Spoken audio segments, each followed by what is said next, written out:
This third video is actually an outlier, not all that much about prompts or anything new about prompts, but it does demonstrate something very useful, and that is the way to make a mass change in queries. So you have a full sheet of queries, you want to change a certain value in every one of them.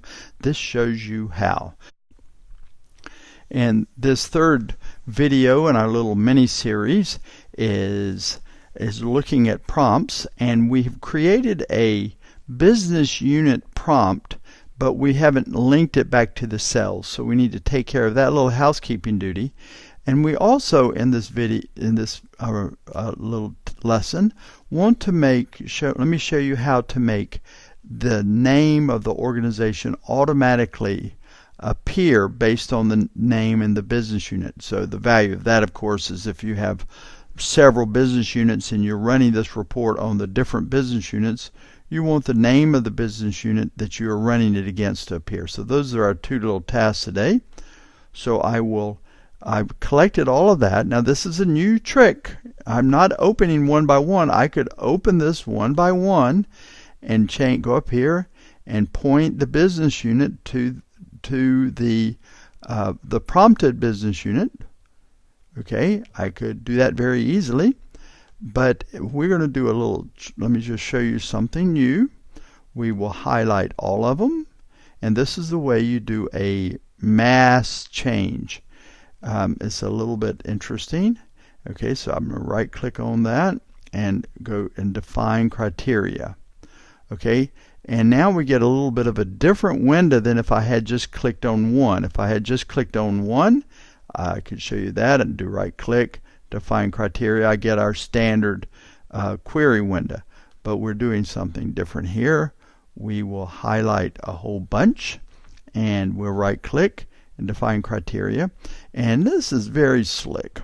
What it does is it gives us in white all of the values.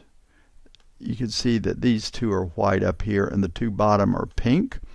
And it gives us in white all of the values that have harmony or unanimity in their value that are there. So what it is basically saying is that it doesn't see anything wrong with us changing the business unit for all of them, and no harm will be done. With pink, as pink is not red, it's nearly red. These do not have the same values, so if you were to change them all to the same values, the Q&A is warning us that you could be doing some serious damage. They can be changed by unlocking them, but you should never go to unlock unless you're really on top of what you're doing and know what you're doing. But we can change any of the white ones en masse, and so here we're going to take this. What we need to do next is go to field reference, click that right there, and field reference gives us all of our prompts and breakouts. We've actually been here before when we did our breakout codes, but we'll click that right there and go OK. And we have now changed the business unit for all of them. Instead of saying ZAD, we're saying go grab the value business units from the prompt and return that. And that's how you do a mass change. And since this has taken me a few minutes to show it to you, I think we will call that one video. And on the next video, I will show how to be able to pull up the name of the organization